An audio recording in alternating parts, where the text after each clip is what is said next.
요즘에는 어떻게 보면 레퍼런스 찾는 게 되게 쉬워졌잖아요. 챗GPT에다가 검색을 하면 크게 다르지 않은 레퍼런스를 찾게 될 것 같아요.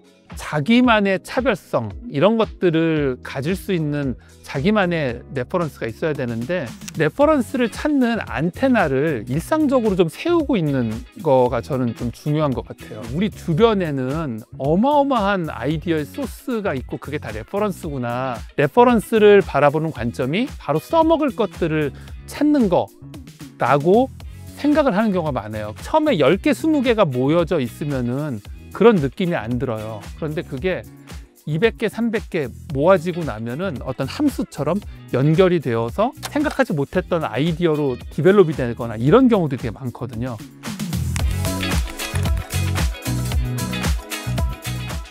저는 크리에이티브 디렉터 정규영이라고 합니다. 광고 일만 이제 28년째 일을 하고 있고요. 광고 카피에 관련된 책을 낸 저자이기도 합니다. CD를 우리말로 하면은 제작팀장, 제작 책임자 정도가 될 것 같아요. 거의 30년 가까이 일을 하다 보니까 TV 광고, 인쇄 광고, 디지털, 홍보, BTL 거의 대부분의 프로젝트를 다 핸들링 해봤던 것 같습니다. 이렇게 시디님 모시고 얘기를 하고 싶은 게, 알아두면 쓸모있는 레퍼런스 정리법입니다.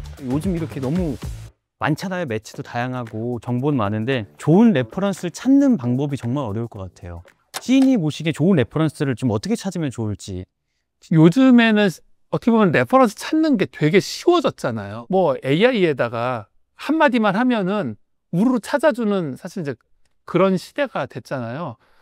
그렇게 찾으면은 크게 다르지 않은 레퍼런스를 찾게 될 것 같아요. 내가 예를 들어서 패셔너블 일하고 있으면 패션과 관련해서, 내가 광고 쪽 일을 하고 있으면 광고와 관련해서 일상적으로 보고 있는 그런 레퍼런스가 되어야 되는 것 같아요. 광고 쪽에서는 tbcf.co.kr 요게 이제 가장 기본적인 그 레퍼런스가 될 거예요. 그 업계에서 이제 유명한 블로거들, 뉴스레터들, 유튜브나 인스타그램 같은 것들은 새롭게 검색하는 게 아니라 늘 봐야 되는 그런 게 될 거고, 그 외의 것들은 자기만의 차별성, 자기만의 우위성 이런 것들을 가질 수 있는 자기만의 레퍼런스가 있어야 되는데, 레퍼런스를 찾는 안테나를 일상적으로 좀 세우고 있는 거가 저는 좀 중요한 것 같아요. 우리 주변에는 어마어마한 아이디어의 소스가 있고 그게 다 레퍼런스구나 라고 생각을 했던 적이 있었거든요.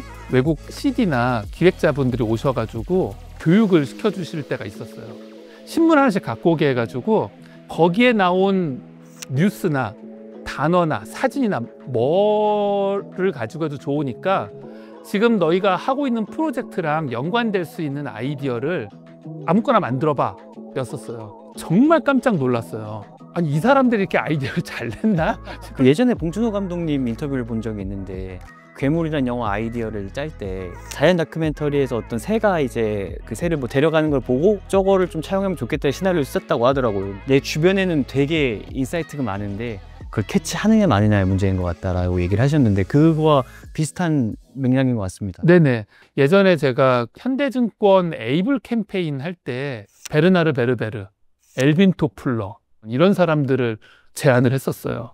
이분들을 가지고서 그냥 뻔한 이미지 광고나 이런 게 아니라 다른 아이디어로 할 만한 게 뭐가 있을까 고민하면서 이렇게 쭉 제가 예전에 이제 모아놓은 거, 그리고 책 보다가 좋은 아이디어가 있으면은 글로 써놓거나 영화 보다가 이렇게 좀 생각나는 게 있으면 적어놓고 메모를 해놨었는데, 영화 파이트 클럽을 보고 제가 적어놨던 메모 중에 나 자신과의 투쟁 혹은 나 자신과의 대화 이렇게 써놨던 문장이 있었어요. 그걸 보다가 아이디어가 디벨롭이 돼서 2012년에 엘빈 토플러가 2015년에 엘빈 토플러에게, 2012년에 베르나르 베르베르가 2015년에 베르나르 베르베르에게, 현재의 내가 미래의 나에게 보내는 메시지 같은 형식으로 광고를 짜서 좋은 호평을 받았던 그런 기억이 있습니다. 그것도 사실 유명한 사람들이 나왔던 외국 광고에서 레퍼런스를 생각하고 찾아봤으면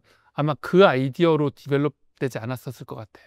레퍼런스라는 게 이제 많이 갖고 있는 생각들이 바로 써먹을 것들을 찾는 거라고 생각을 하는 경우가 많아요. 그 레퍼런스를 바라보는 관점이 많은 것들을 공부하고 그 공부한 결과 나중에 새로운 조합으로 새로운 의미를 내가 만들기 위한 거다라는 것들을 갖는 거, 이게 이제 중요한 포인트인 것 같아요. 처음에 10개, 20개가 모여져 있으면은 그런 느낌이 안 들어요. 그런데 그게 200개, 300개 모아지고 나면은 처음에 모았을 때 느끼지 못했던 것들이 보이거나 혹은 여러 레퍼런스들이 그 안에서 내가 생각하지 못했던 새로운 그런 어떤 함수처럼 연결이 되어서 생각하지 못했던 아이디어로 디벨롭이 되거나 이런 경우도 되게 많거든요. 안테나가 안 서는 사람들도 있어요.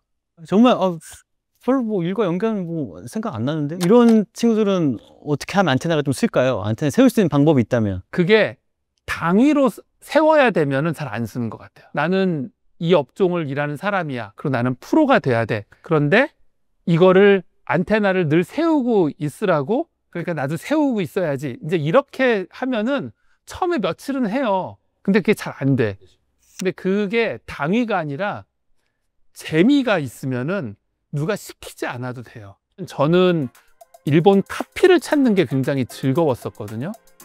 제가 이제 한 5년 전쯤에 1980년대 일본의 이제 아이돌 가수에 푹 빠지는 일이 생겼어요. 뉴진스의 한이라는 친구가 그 도쿄돔에서 불러가지고 화제가 됐던 푸른 산호초, 마치다 세이코라는 분의 영상을 제가 이제 우연히 보게 된 거예요.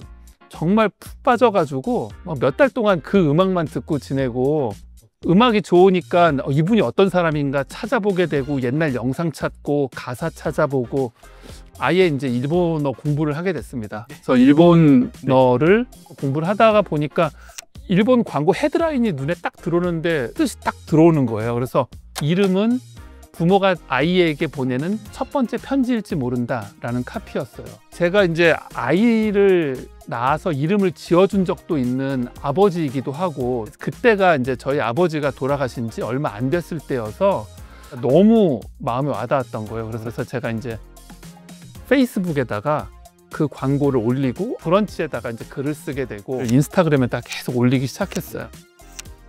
생각보다 굉장히 많은 분들이 좋아해 주셨어요. 카피라이터나 광고하는 사람들 외에도 사진 찍는 분들, 뭐 영상 하시는 분들, 뭐 미술 하시는 분들, 어떤 텍스트적인 영감이 필요할 때 그런 것들을 찾는 분들이 있었던 거죠. 누가 시키지 않아도 저 스스로한테 질문하면서 찾아보게 되거든요.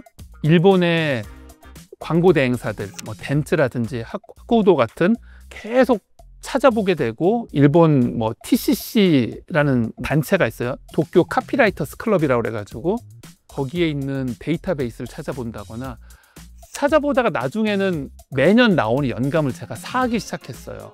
그런 식으로 자기가 좋아하는 분야가 있으면은 계속 누가 시키지 않아도 자발적으로 좋은 자료들을 계속 찾고 모으게 되는데, 이제 그게 어떻게 보면은 일종의 덕질 같은 거죠. 그런 식으로 자기만의 관심 영역을 자기만의 방식으로 모으고 아카이빙 하는 것, 그거 굉장히 이제 중요한 방법 중에 하나라고 생각합니다.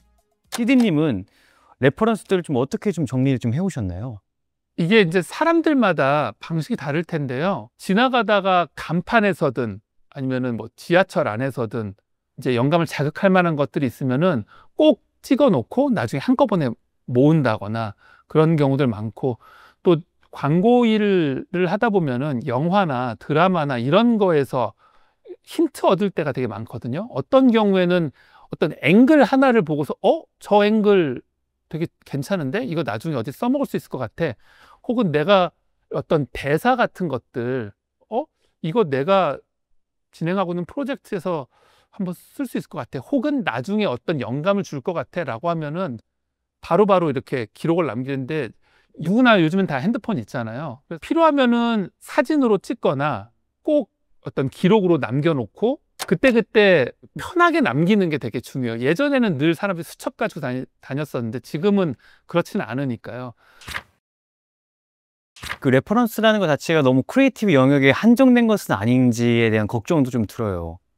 어떠신가요? 그 시드님 보시기엔 뭐 레퍼런스는 크리에이티브 영역에만 좀 국한되어 있다고 생각하시나요? 아니면? 근데 그걸 어떻게 쓰느냐의 문제인 것 같아요. 예를 들어서 그 어떤 영상이나 뭐 아이디어나 이런 것들을 이게 왜 나왔을까로 역으로 이렇게 좀 추적하는 그런 방식으로 공부를 해보타면은 굉장히 다양한 것들을 우리가 참고할 수 있거든요. 이 15초짜리 광고 하나, 한 줄짜리 광고 카피 하나, 이런 게 결과물로는 요 한 줄 15초로 나오지만 이거를 2달, 3달 혹은 어떤 경우는 6개월, 1년 동안 고민한 것들이 농축돼서 결과물로 나온 거잖아요. 그거를 거꾸로 우리가 뒤집어 보면은 이거 왜 이렇게 됐을까? 공부하는 굉장히 중요한 자료가 되거든요. 이거 타겟이 뭘까? 이거 20대, 30대의 여성일 것 같아. 왜 그럴까? 그 당시에 시장이 이래서 그랬을 것 같아.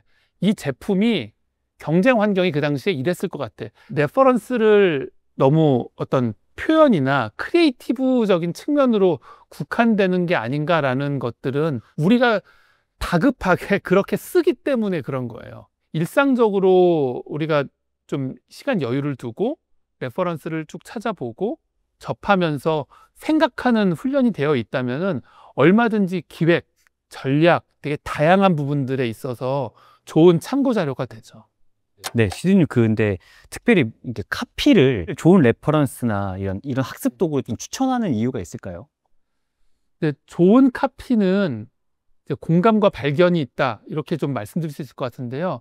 왜 인사이트가 있다는 얘기 많이 하잖아요. 근데 그 인사이트라는 게 이제 우리말로 하면 통찰인데 사람들이 누구라도 공감할 수 있는 이야기. 그런데 그 공감할 수 있는 이야기가 그런 방식으로 얘기된 적이 없는, 발화된 적이 없는 것들을 인사이트가 있다라고 얘기를 많이 해요. 그래서 좋은 카피를 모으고 보고 공부하는 것은 사람들이 어떤 부분에 공감하는가, 그리고 사람들이 늘 그 똑같은 방식으로 바라볼 때 이 카피는 어떤 관점으로 그 공감하는 문제를 바라봤는지 이런 것들을 다각적으로 배울 수 있는 좋은 원천 소스가 됩니다.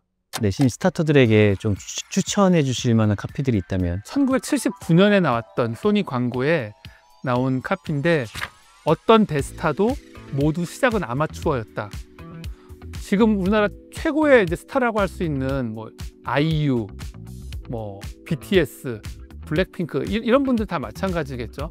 어느 시점에는 아마추어가 아닌 사람들이 없었던 것처럼 지금 시작하는 단계에서 굉장히 좀 부족한 부분들 어딘가는 있을 거고, 그렇다 하더라도 그거는 누구나 거쳐가는 단계니까 기죽지 말고 좀 자신감 가지고 자기가 생각한 방향대로 한 걸음 한 걸음 걸어 나가는 거 중요하지 않을까, 그런 생각이 있어서 이 카피를 먼저 좀 드리고 싶고요. 두 번째는 2016년에 캄포생명의 인쇄 광고에 나온 카피입니다. 인생에는 지도도 내비도 없어. 그래서 꿈이 필요한 거야. 사람들이 이제 정해준 그런 목표만 가지고서 간다라는 게 사실 한계가 있잖아요. 내가 좋아하는 거, 그게 어떤 꿈이 있을 때 그 꿈을 향해서 가면 결국은 그게 내 인생에서는 지도가 되기도 하고 뭐 내비가 되기도 한다라는 거잖아요. 그래서 내가 생각하는 꿈을 그게 거창한 거든 아니면은 소박한 거든 그걸 갖고서 그걸 향해서 이렇게 가는 그런 방향성들, 이런 것들 되게 중요한 것 같아서 이 카피도 좀 전해드리고 싶었고요. 세 번째는 항공회사 중에 ANA라는 항공회사가 있어요. 향해 가는 쪽이 지름길이다 라는 카피예요. 어떤 경우에는 지도상의 최단 거리가 지름길이 아닌 경우가 되게 많거든요. 결국 내가 만들어서 가는 길이 결국엔 그게 지름길이 결과적으로 되는 경우가 많아요. 남들이 보고 어떤 세상에 정한 기준 따라서 그게 지름길이 아니라 내가 하고 있는 게 지금 돌아가는 것 같고 조금 그 답답하게 느껴지더라도 그게 내가 맞다고 생각하면 꾸준히 가다 보면 결국엔 그게 빠른 길이었고 지름길이 되는 경우가 되게 많더라고요. 근데 지금 좀 너무 초조해하지 않았으면 좋겠다라는 취지에서 이 카피도 전해드리고 싶습니다.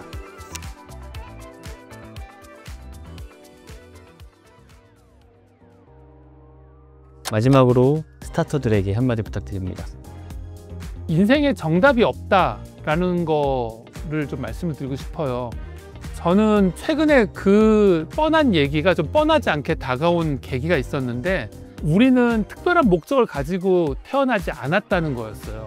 태어나 봤더니 이 세상이었던 거잖아요. 어쩌면 나는 태어난 것 자체가 그냥 큰 선물 하나 받은 거구나, 뭐 이런 생각을 하게 된 거예요.